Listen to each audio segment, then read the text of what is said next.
Hello दोस्तों, स्वागत है आपका केटी वॉइस स्टोरीज चैनल में। दोस्तों, हमारी आज की कहानी है धोखे का खेल। मेरा नाम रोहन है। घर में मेरे माता पिता और मुझसे छोटा एक भाई और एक बहन है।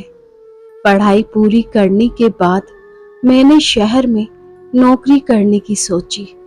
जब मैं शहर पहुंचा तो काफी भटकने के बाद मुझे एक दुकान में नौकरी मिली। मैं अपना काम पूरी ईमानदारी से करता था, जिसके चलते कुछ ही दिनों में मैं उस दुकान के मालिक का चहेता बन गया। सेठ की उम्र करीब 60 साल की थी और उनकी कोई औलाद नहीं थी। अब सेठ जी अपने खास कामों के लिए मुझे ही हर जगह भेजने लगे।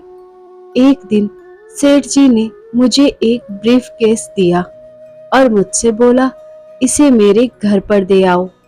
जब मैं सेठ जी के घर पहुंचा और मैंने डोरबेल बजाई, कुछ देर बाद दरवाजा खुला। जिसने दरवाजा खोला उसे देखकर मैं हैरान रह गया। मैं अपने आने की वजह भूल गया। मैं उसे ही देखता रह गया। वह नींद में से उठकर आई थी। आंखों में नींद की खुमारी थी। उसकी साड़ी का पल्लू नीचे गिरा जा रहा था। उसका पल्लू हाथ में था। साड़ी खुल भी गई थी। इससे उसकी नाभि दिखने लगी। उसकी पतली कमर मानो रस से भरी थी। थोड़ी देर में मैं संभल गया, मगर आंखों के सामने खुली पड़ी खूबसूरती को देखे बिना कैसे छोड़ता। मैं कुंवारा था। मेरे दिल में गुदगुदी सी पैदा हुई। वह साड़ी का पल्लू कंधे पर डालते हुए बोली, आइए, आप अंदर आइए। इतना कहकर वह पलटकर आगे बढ़ी।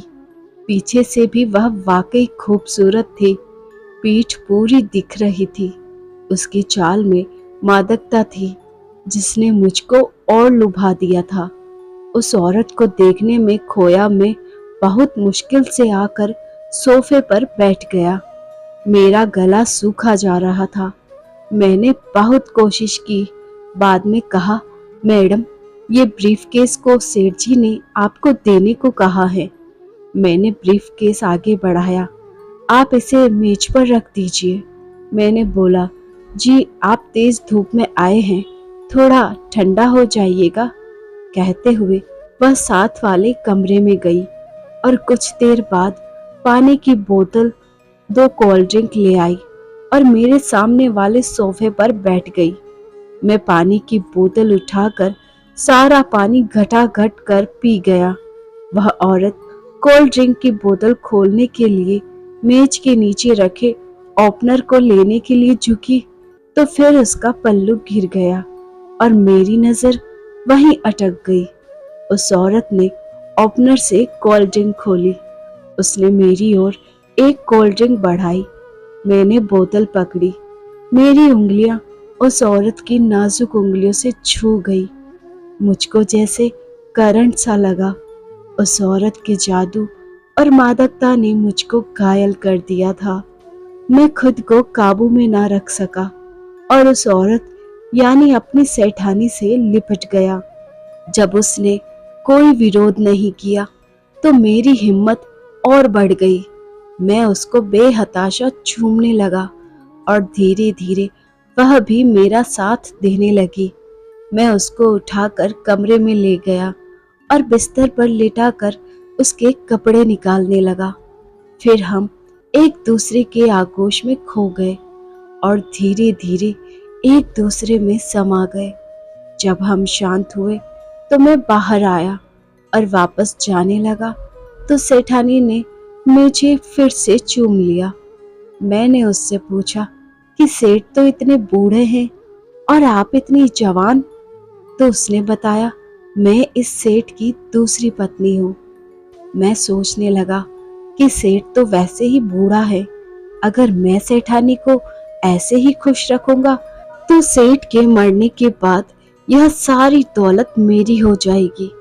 यह सोचते सोचते मैं खुश होकर वापस दुकान पर आ गया। इसके बाद मेरा सेठ मुझे रोजाना दोपहर को अपने घर ब्रीफकेस देकर भेजता था। मैं मालकिन को ब्रीफकेस सौंपता और उसके साथ खुशी खुशी हम बिस्तरी करता। बाद में कुछ खा पी कर दुकान पर लौट आता। इस तरह 5 महीने बीत गए। एक दोपहर को मैं ब्रीफकेस लेकर सेठ के घर आया और डोरबेल बजाई, पर घर का दरवाजा नहीं खुला। मैं घंटी बजाता रहा। 5 मिनट के बाद दरवाजा खुला।